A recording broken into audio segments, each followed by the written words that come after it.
सभी श्रोताओं का स्वागत है आकाशवाणी केंद्र सूरतगढ़ की आज की इस काव्य गोष्ठी में। इसके लिए हमारे बीच गंगानगर से कवयित्री के रूप में उपस्थित हैं ममता पुरी, ममता आहूजा, परमजीत कौर रीत तथा नोहर से हमारे बीच उपस्थित हुई हैं नीलम पारिक। मैं सूरतगढ़ से ही डॉक्टर हर्ष भारती आप सबका बहुत स्वागत करती हूं। और आज की इस काव्य गोष्ठी को हम प्रारंभ करें उससे पूर्व पहली कवयित्री के परिचय के स्वरूप में शिक्षा अंग्रेजी व राजस्थानी साहित्य से स्नातकोत्तर की डिग्री प्राप्त कर अध्यापिका पद से सेवानिवृत्त हो चुकी हैं। साथ ही कविता, लघु कथा व गीत में अपनी रचनाओं को लिखते हुए साहित्य लेखन में ये अपनी भागीदारी अदा कर रही हैं। 2 काव्य संग्रह इनके अभी तक प्रकाशित हो चुके हैं, जिसमें एक है कहाँ है मेरा आकाश जो कि 2018 में प्रकाशित हुआ और मन चरखे पर 2023 में प्रकाशित हुआ। तो सबसे पहले स्वागत करते हैं, आमंत्रित करती हूँ नीलम पारिक जी को, जो कि अपनी काव्य रचनाओं के साथ हम सबके बीच आई हैं। धन्यवाद हर्ष भारती। मैं अपनी रचनाओं की शुरुआत करती हूँ। मेरी सबसे पहली रचना है माँ। माँ, तू तो कहती थी बेटियाँ तो होती है चिड़िया। माँ, तू तो कहती थी बेटियाँ तो होती है चिड़िया, उड़ जाती है एक दिन। पर माँ, चिड़िया तो उड़ती है खुले आकाश में, चिड़िया तो उड़ती है खुले आकाश में। मैं चिड़िया हूँ तो कहाँ है मेरा आकाश। मेरी दूसरी रचना का शीर्षक है शरबती। शरबती की शरबती आंखों में पला ही न था कभी कोई सपना, न पैरों में जमीन का न सर पे आसमां का। बिन माँ की पली न जान पाई क्या है नेह, न सोई किसी गोद में न लिपटी किसी आंचल में। ब्याह कर भी कहाँ देखा, ब्याह कर भी कहाँ देखा सुख का पल। लेकिन जब से आंचल में अपने पाया है अपनी ही छाया को, लेकिन जब से आंचल में पाया है अपनी ही छाया को, पलने लगा है आंखों में पहला पहला नाजुक सपना। चल पड़ी है मेहनत से जोड़ने को तिनका तिनका, बनाएगी वो नन्हा सा नीड़, बनाएगी वो नन्हा सा नीड़। पलेगी जिसमें नन्ही सी लाडो, जलाएगी दीप शिक्षा का, नहीं जिएगी शरबती सा जीवन, नहीं जिएगी शरबती सा जीवन। बस यही स्वप्न ले लगी है लग्न से बदलने को, अपनी आंखों में पलते स्वप्न को सच में, अपनी आंखों में पलते स्वप्न को सच में। मेरी अगली रचना है मरुवन।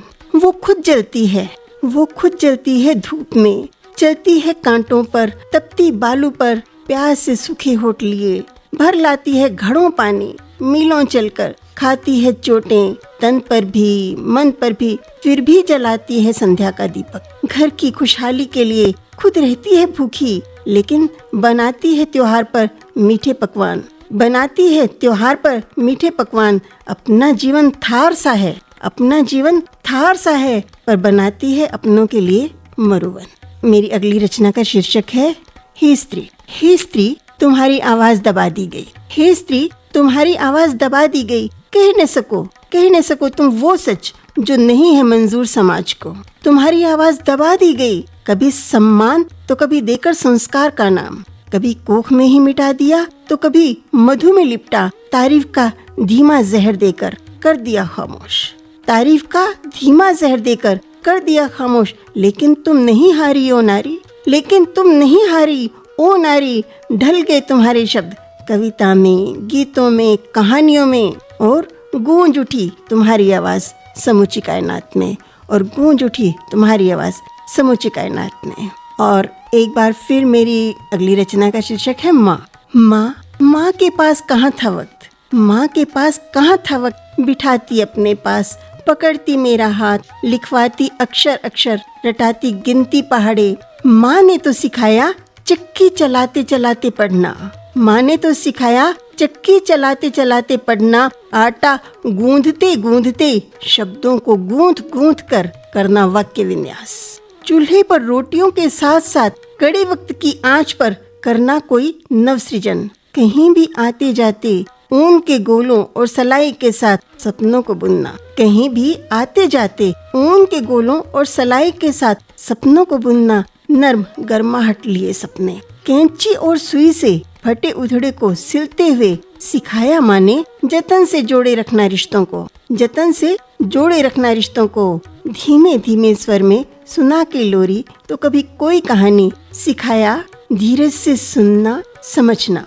माँ के पास कहाँ था वक्त सिखाने का, समझाने का। बैठा कर गोद में अपने फिर भी सिखा दिया हर हाल में जीना, हर पल को जीना अपने लिए, अपनों के लिए। धन्यवाद। अग्रिम पंक्ति में मैं स्वागत करूंगी ममता आहूजा मीत का, जो हिंदी, अंग्रेजी व भूगोल विषय से स्नातकोत्तर के साथ राजकीय अध्यापिका पद पर कार्यरत हैं। लेखिका के साथ अभिनेत्री भी हैं। थिएटर से जुड़े अनेक कार्यक्रम यह समय समय पर करती रहती हैं। गीत, गजल, लघु कथा और कहानी, इन सभी विधाओं पर ये पारंगत हैं। कहानी संग्रह इनका जो हाल ही में प्रकाशित हुआ, मैंने चांद क्यों चुना, जो कि प्रेम पर आधारित है और प्रेम की पराकाष्ठा इनके कहानी संग्रह में परिलक्षित होती है। स्वागत करती हूँ उनकी रचनाओं के साथ ममता आहूजा मीत। सभी श्रोताओं को ममता आहूजा की तरफ से प्यार भरा नमस्कार। आज की काव्य गोष्ठी में अपनी कुछ कविताएं लेकर आप सबके बीच हाजिर हूँ। मेरी कविता शीर्षक है उसका दुस्साहसी और प्रेरित है वारिस डीरी नाम की एक मॉडल से, जो बहुत बड़े संघर्ष के बाद आज शिखर पर अपना नाम कर रही हैं। शीर्षक दुस्साहसी। ओ दुस्साहसी वारिस डीरी, युद्ध, आतंक और वहशत के भग्नावशेषों के ढेर पर तुमने गाड़ दी जिजीविषा की मशाल। रेगिस्तान छोटे पड़ गए तुम्हारी दौड़ के आगे। तुम दौड़ी अस्तित्व बचाने की खातिर। तुमने आजादी के डैने गिरवी न रखे, फिर पाकर अपने हिस्से का आसमान। तुमने शब्द दिए अपनी पीड़ा को, निरी खाद बनकर सींच दिया तुमने अस्तित्व के बूटे को। अदम्य साहस जुटाकर बागी होना कोई चुनाव करना नहीं है। अदम्य साहस जुटाकर बागी होना कोई चुनाव करना नहीं है। बागी होना जीवन की स्क्रीन पर सदैव उभरता है आखिरी विकल्प के रूप में, वरना छीन ली जाएगी आपकी नैसर्गिकता, आपके सपने, आपका प्रेम, आपका स्वाभिमान, आपकी हस्ती, आपकी देह, आपकी रूह। दूसरी रचना स्त्री विमर्श से जुड़ी हुई। हाँ कह सकती हूँ सब, हाँ कह सकती हूँ सब, धुंध से, प्रकाश से, धरती से, आकाश से, अपने प्यार से, परिवार से, निश्चल से, मक्कार से, क्योंकि कहना मेरा हक है, बेशक है। मैं पीड़ा की जाई, मैं नींव की ईंट, कर्म को चुनूंगी। ये माना हूँ वामा, हूँ धरती जिसने थामा, मगर क्या मैं हे हूँ, एक उलझी प्रमेय हूँ।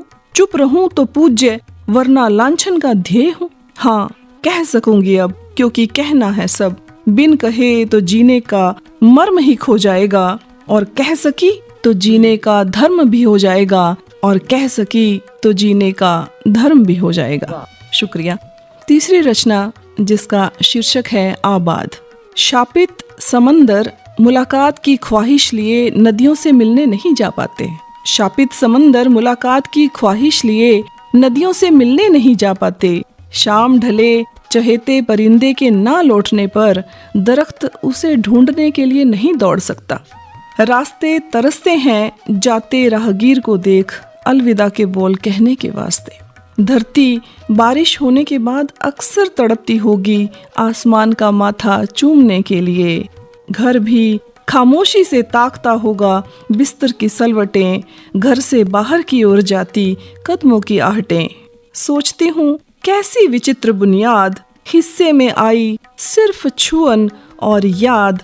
न कोई शोर न उन्माद, शापित है सब फिर भी रहने को आबाद, रहने को आबाद। हालांकि कार्यक्रम बहुत ही विमर्श से जुड़ा हुआ और स्त्री विषयों से जुड़ा है, तो लेकिन फिर भी एक रचना जो हास्य व्यंग्य की है कहना चाहूँगी, जो बच्चे भी बड़े शौक और प्यार से सुनते हैं इसे। चाचा को करनी है शादी। शीर्षक इसका शादी ही है। चाचा को करनी है शादी, ढूंढे लड़की सीधी सादी।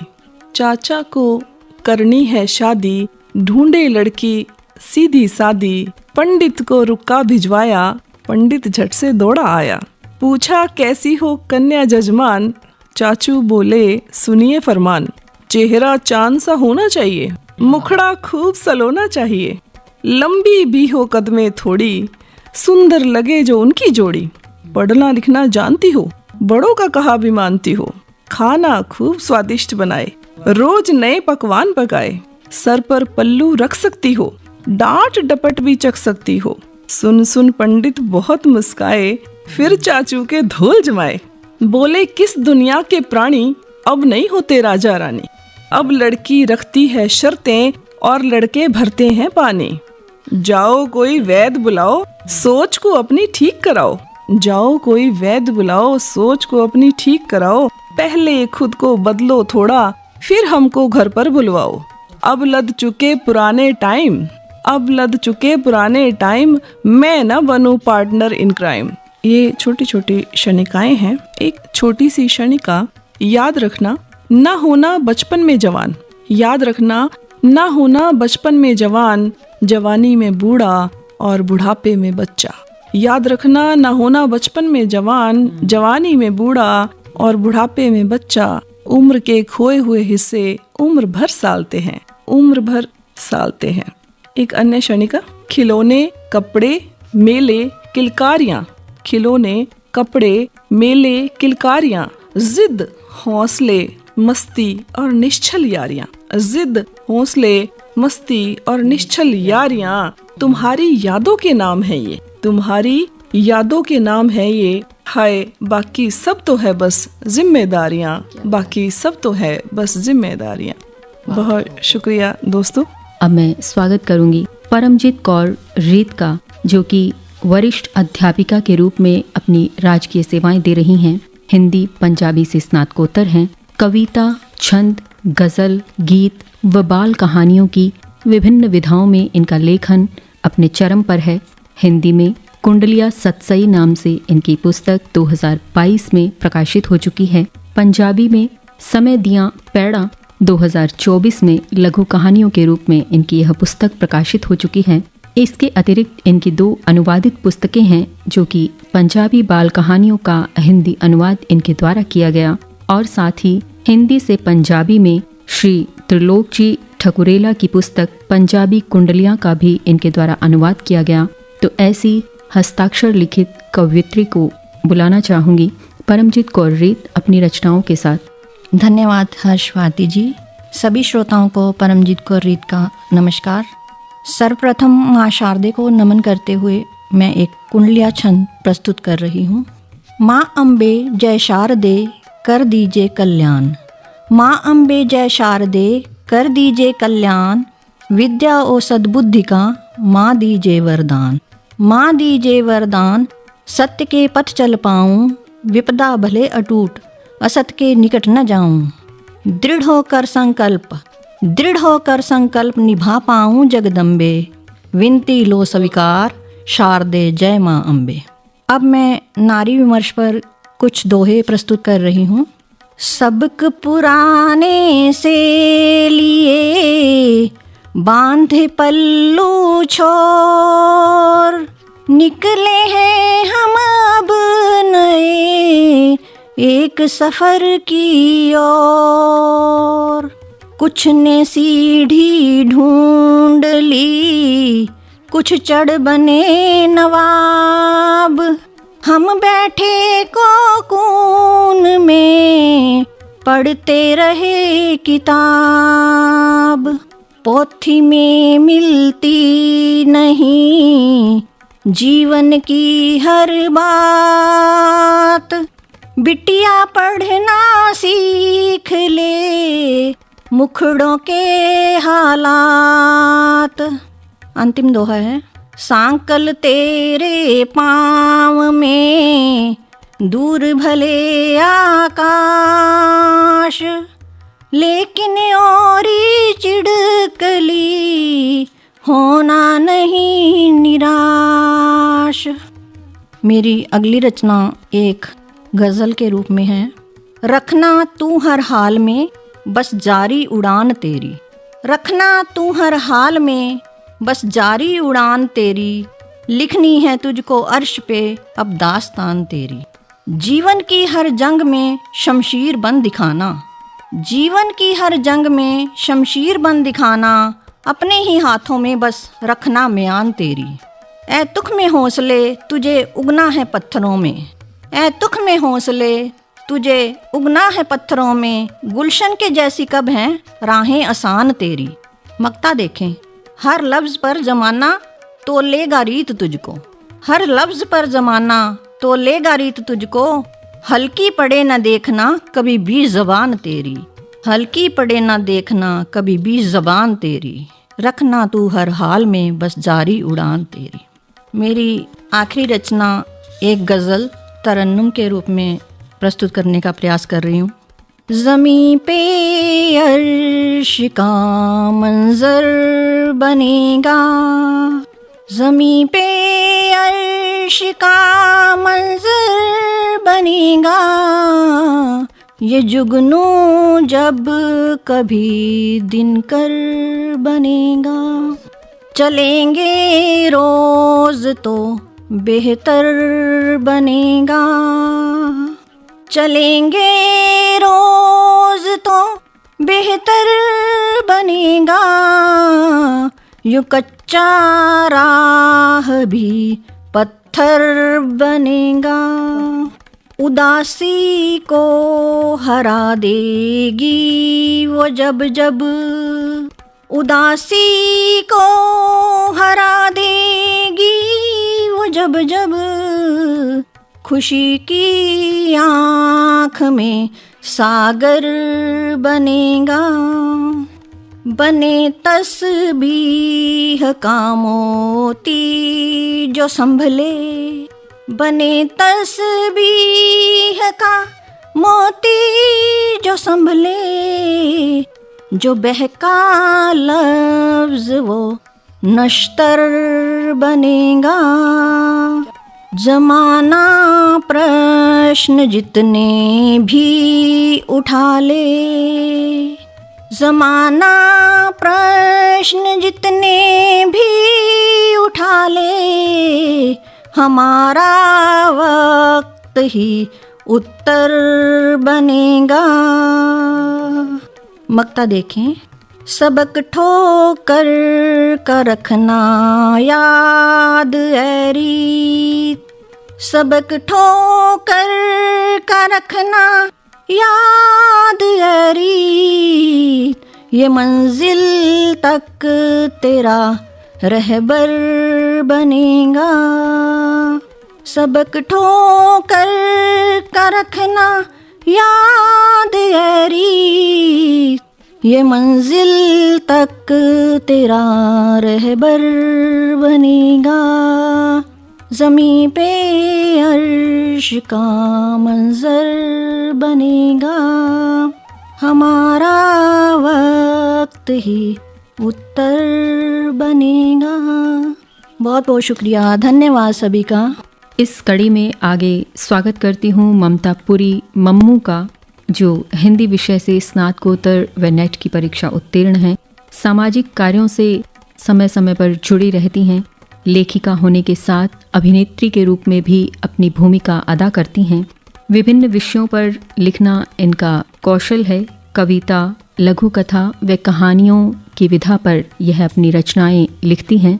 इसी कड़ी में स्वागत है ममता पुरी मम्मू का उनकी रचनाओं के साथ। सभी श्रोतागणों को मेरा स्नेहिल अभिवादन। कुछ कविताओं के साथ मैं आपके समक्ष प्रस्तुत हूँ। तो मेरी पहली कविता ही है जिसका शीर्षक है कविता। कविता मेरे लिए क्या है, कुछ इन्हीं भावों के साथ प्रस्तुत है मेरी कविता।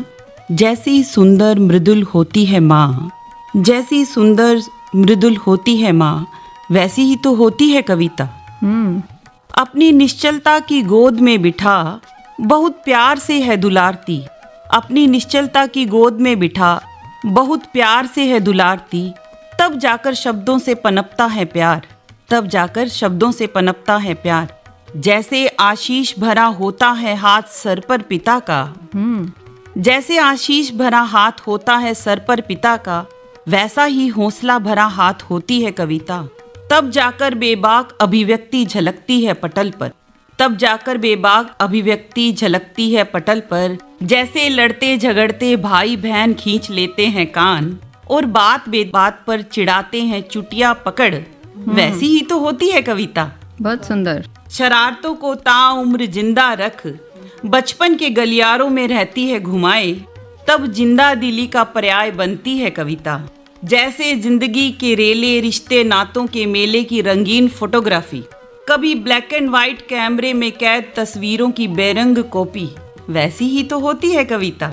दर्द दवा का सेतु बनती, दर्द दवा का सेतु बनती, तब सब खाली कर शिराओं में भर देती है बसंत कविता। जैसे उसका नाम ले ले सताना, होले से उसके प्रेम पत्र को चुरा सखियों का भाग जाना, फिर कान पकड़ने से लेकर मनचाही शर्तें मनवाना, वैसी ही तो है कविता। प्रीत हिलोरे दे गुदगुदाती, कभी भावों भरे चेहरों को कैनवास पर उतार दे। प्रीत हिलोरे दे गुदगुदाती, कभी भावों भरे चेहरों को कैनवास पर उतार देती। ऐसे ही सच्चे प्रेमियों के किस्सों से शाश्वत प्रीत को जीवित रखती है कविता। जैसे तुम्हारे मिलने पर मेरा मुझ में न रह पाना, वैसी तो है कविता। धीरे धीरे मुझ में उतर बांध लेती है अपने पाश में, लबों पर आकर फिर ठहर जाती, प्रीत ब्यार में बहती तुमसी कविता। कितना लिखती फिर भी कुछ कुछ छूट ही जाती, ना प्रेम पूर्णता पाता ना ही कविता बन पाती। हर बार कहना लिखना शेष ही रह जाता, जैसी तुम वैसी ही है कविता। बहुत सुंदर, धन्यवाद। मेरी अगली कविता है समरसता का भाव लिए हुए, जिसका शीर्षक है जब कभी मैं। जब कभी मैं रसखान को पढ़ती हूँ, जब कभी मैं रसखान को पढ़ती हूँ, कृष्ण पद में राधा आयतों को भी बाँचती हूँ। तब काग के भाग पड़ी माखन रोटी में, तब काग के भाग पड़ी माखन रोटी में, सैयद इब्राहिम के प्रीत मोती भी चुनती हूँ। जब कभी मैं रहीम को पढ़ती हूँ, दोहों की गलियों में कृष्ण संग राधा का कलमा भी पिरोती हूँ। फिर खान खाना के बेपरवाह मनवा में एक शहंशाह की छवि भी पाती हूँ। जब कभी मैं रैदास वाणी सुनती हूँ, वेद पुराण मंत्र कुरान कवच जंत्र में, वेद पुराण मंत्र कुरान कवच जंत्र में कृष्ण करीम का भेद चर्मकार के हाथों में ना ढूंढ पाती हूँ। जब कभी मैं राबिया की फकीरी समझती हूँ, जब कभी मैं राबिया की फकीरी समझती हूँ, तो राबिया की सुई खोजने यदा कदा सूफियाना सफर पर निकल पड़ती हूँ। तब नबी की बंदी में पाकीजा रूह के दीदार करती हूँ। जब कभी मैं दर्द दीवानी के एक तारे में कृष्ण को ढूंढती हूँ, विरह रागनी में बंधी मरु मंदाकिनी की तपन को मैं भी सहती हूँ। तब बजते ढोल में मीरा नागर का ही तराजू मोल करती हूँ। जब कभी मैं उस जुलाहे की खरी खरी सुनती हूँ, जब कभी मैं उस जुलाहे की खरी खरी सुनती हूँ, तो अक्सर वहीं ठिठक जाती हूँ जो ठोक ठोक मंदिर मस्जिद की ईंटें बदलता था, जो काबा की अजान कैलाशा की घंटियों में मानवता के अंकुर ढूंढ लाता था। तब उस फकीर की रहीसी बार बार हर बार मुझे उस फक्कड़पन में ही मिलती है। जब कभी मैं ललध्य वाक वाणी में शिवा को पर्वत कंदराओं में पुकारते पाती हूँ, तब उस कश्मीरी रूह के नैसर्गिक निर्झर आलोक में नहा आती हूँ। जिसने पाया भीतर ही पाया, तो फिर क्यों बंदे जात पात रंग वर्ण की बेलों को सींचे। ये सौदा तो महंगा ही महंगा, सस्ता समरसता का रास्ता है भी एक, रहसी भी एक, सब में रमता एक ही एक। सबको बांचा सबको जांचा, हर घर में बिखरा उसका नूर सांचा, हर घर में बिखरा उसका नूर सांचा। बहुत सुंदर। मैं अगली कविता आपके समक्ष प्रस्तुत करती हूँ। मेरी ये कविता स्त्रियों पर बात करती है जो अपने अस्तित्व को हाशिए पर रख दूसरों के जीवन को मुखर कर उसे सजा देती है। तो मेरी कविता हाशिए पर पड़ी औरतें। हाशिए पर पड़ी औरतें, अक्सर इनका सरेआम जिक्र नहीं होता। बहुत बार इनके कंधों पर ढूंढा जाता है सहारा। ये नाजुक देह कोमल हृदय की स्वाभिमानी औरतें मोम की तरह पिघलती अपने कंधों पर थकान भरी टोकरियों को लाद लेती हैं और अनजाने से घरों में बिना पद चिन्हों के कर जाती हैं प्रवेश, जहां इनकी मौजूदगी का कोई परिचय नहीं पाता। परंतु ये उसी हवा में बहती घुलती मंगल गीत गाती घर के हाशिए में ही पड़ी मुस्कुराती हैं। आखिर ये होती हैं हाशिए पे पड़ी औरतें, अक्सर इनका सरेआम जिक्र नहीं होता। बहुत बार वेदी अग्नि की लकड़ियों को अपने हाथों से समेट अहम लपटों में घिरे घरों को उर की शीतलता से शांत कर देती हैं, जहां फिर से उन घरोंदों में मधुर कलरव गूंजता है, पर कभी इनके नाम से संबंधित कोई शब्द उन तरानों में नहीं गाए जाते हैं। जीवन उत्सव त्योहारों में रंग भरती घर की दीवारों में बसती जाती हैं। बस इन्हें मात्र रंगीन दीवार मान सुंदर फोटो फ्रेम ही टांग दिए जाते हैं। आखिर ये होती हैं हाशिए पर पड़ी औरतें, अक्सर इनका सरेआम जिक्र नहीं होता। रसोई घर से आती आवाजें, डाइनिंग से धकेली थालियों का शोर एक दिन अचानक थमसा जाता है। देर रात तक आते लड़खड़ाते कदमों की आहट एक दिन सहज हो जाती है। चमत्कारी जड़ी बूटी की तरह ये औरतें कत्ल करती अपने वजूद का, चुपचाप एक आधार में समा जाती हैं। आखिर ये होती हैं हाशिए पर पड़ी औरतें, अक्सर इनका सरेआम जिक्र नहीं होता।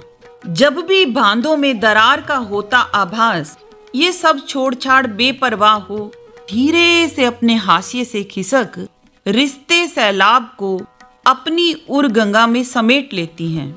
गुमनाम सी कहीं भीतर ही भीतर बहती, दूरगामी परिणामों पर विचारे बिना अपने अहम को खूंटी पर टांग हर आकार में ढलती जाती हैं।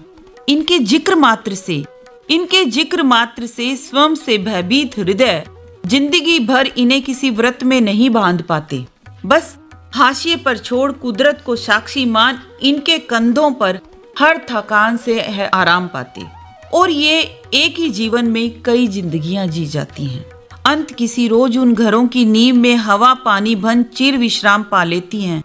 घर सदा ही अनभिज्ञ बना रहता है, परंतु कभी भूलवश भी इनका किरदार मुखर नहीं होता। आखिर ये होती हैं हाशिए पर पड़ी औरतें, अक्सर इनका सरेआम जिक्र नहीं होता। बहुत सुंदर, बहुत सुंदर। धन्यवाद। काव्य गोष्ठी अपने अंतिम चरण पर है, तो मैं इसी कड़ी में अब आमंत्रित करने चाहूंगी डॉक्टर हर्ष भारती, जो विभिन्न विषयों में स्नातकोत्तर हैं और संस्कृत विषय से पीएचडी हैं, जो विभिन्न विधाओं में अपनी रचनाओं को लिख रही हैं। कविता, संवाद, संस्मरण में सामाजिक सरोकारों से जुड़ी हुई जुझारू साहित्य सेवी डॉक्टर हर्ष भारती, आपका स्वागत है। बहुत शुक्रिया ममता।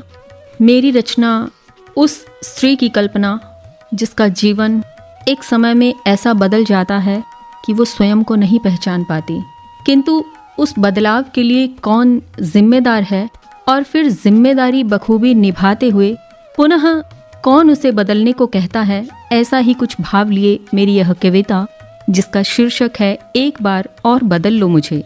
देखो ना, बदल लिया खुद को तुम्हारे लिए, और तुम ही तरस रहे हो मुझे पहले सा देखने के लिए। पर एक राज की बात कहूँ, बदला तो तुम्ही ने है मुझे अपने हर एक स्वार्थ के लिए। मैं तो स्त्री थी मोम सी, पर तुमने अंधेरा बनकर इतनी बार पिघलाया कि उड़कर धुएं की रेख सी खत्म हो गई हवा में कहीं, और तुमने कह दिया हवा ही खराब है। मैं तो स्त्री थी स्वर्ण सी, पर तुमने जोहरी बनकर इतनी बार तराशा कि चिपक कर कुरचनी के प्रियतम सी बह ही गई पानी में कहीं, और तुमने कह दिया पानी ही मैला है। मैं तो स्त्री थी चंचल सी, तुमने मेरा ही मन बनकर इस कदर घुमाया कि खाकर ठोकरें स्तब्ध सी नासूर बन गई पत्थर में कहीं, और तुमने कह दिया दिल ही नहीं है। अब फिर पहले सा देखना चाहते हो मुझे, इतने ही कुशल कारीगर हो तो एक बार और बदल लो मुझे, फिर से अपने ही स्वार्थ के लिए। इसी कड़ी को जोड़ती मेरी दूसरी कविता, जब स्त्री स्वयं को बदला हुआ पाती है तो वो खुद में क्या देखती है, जो बिंब उसके सामने परिलक्षित होते हैं। तो मेरी अगली कविता का शीर्षक प्रतिबिंब। कई बार कहा था, प्यार से समझाया भी था, प्यार से समझाया भी था कि मत कोशिश करो मुझे बदलने की, ज़्यादा नहीं तो थोड़ा सा कहीं मुझ में रहने दो, मुझ में रहने दो। लेकिन तुम नहीं माने, और मैं जो भी थी मैं वो न रही। अब तो ये भी नहीं समझ पाती जो मैं हूँ वो मैं हूँ भी या हूँ ज़बरदस्ती उकेरी गई तुम्हारी कल्पनाओं का प्रतिबिंब, ज़बरदस्ती उकेरी गई तुम्हारी कल्पनाओं का प्रतिबिंब। और ऐसे ही बदली ये स्त्री जो स्वयं को उसकी कल्पनाओं के प्रतिबिंब में देखती है तो वो कब दर्द में होती है। इसी कड़ी को जोड़ती मेरी तीसरी कविता स्त्री कब दर्द में होती है। मैंने पूछा एक से, क्या तुम जानते हो लड़की या स्त्री कब दर्द में होती है? क्या कहा, नहीं जानते? तो सुनो, मुबारक हो, बेटी हुई है। नर्स के ऐसा कहने पर परिवार की ठहाकेदार हंसी जब केवल मुस्कुराहट में बदल जाती है ना, तब वो दर्द में होती है। लिंग भेद की गाथाएं सुन बढ़ती उम्र के पड़ाव पर जब उसके पैरों में बेड़ियां बांध दी जाती है ना, तब वो दर्द में होती है। एक दिन तो ससुराल जाना ही है, ऐसे ही ख्वाबों को पालकर वो सारी बातें सारे ताने जब अपनी मुस्कान में छुपा जाती है ना, तब वो दर्द में होती है। जिंदगी के बिताए वो 20-22 बरस, बरसों के हर पल को पीछे छोड़कर ससुराल जाने के लिए जब हंसते हंसते तैयार हो रही होती है ना, तब वो दर्द में होती है। ससुराल में हर काम को करती हुई तुम सब पर खुशी का आंचल ओढ़ाकर सबकी सुनती हुई, पर अपना ही हाल जब किसी से बयां नहीं कर पाती है ना, तब वो दर्द में होती है। अपनी परेशानियां तुम्हें बताना चाहती है, पर रात के मिले समय में भी उसे अनसुना कर प्यार को भी हक और रुतबे से जब तुम उस पर जता रहे होते हो ना, तब वो दर्द में होती है। भूखे पेट भजन नहीं होता, यही एक बात सोचकर जब अपने झरते आंसुओं से तुम्हारी प्यास बुझा रही होती है ना, तब वो दर्द में होती है। मन भरने के बाद सो जाते हो पलट कर, सुबह बात करेंगे ऐसा कहते हुए जब तुम्हें अचानक से नींद आ जाती है ना, तब वो दर्द में होती है। चाय की प्याली सुबह उम्मीद के साथ लाती हुई सुनोगे उसे इत्मीनान से, पर रामायण सुनने का भी टाइम नहीं है, ये कहते हुए कप के साथ मुंह फेर जाते हो ना, तब वो दर्द में होती है। कभी सूरज पश्चिम से निकल भी आए, भूले भटके तुम्हारे पूछ लेने पर बाँछें खिल उठती हैं उसकी, पर फालतू की बात थी ये कहकर उठ खड़े होते हो ना, तब वो दर्द में होती है। सच ही कहते हैं मर्द को कभी दर्द नहीं होता, होगा भी कैसे। माँ का दर्द तुमने समझा नहीं, पत्नी का दर्द तुमने सुना नहीं, और बेटी ने दर्द कभी सुनाया नहीं। स्त्री को तो दफन कर देना होता है सारा दर्द अपने ही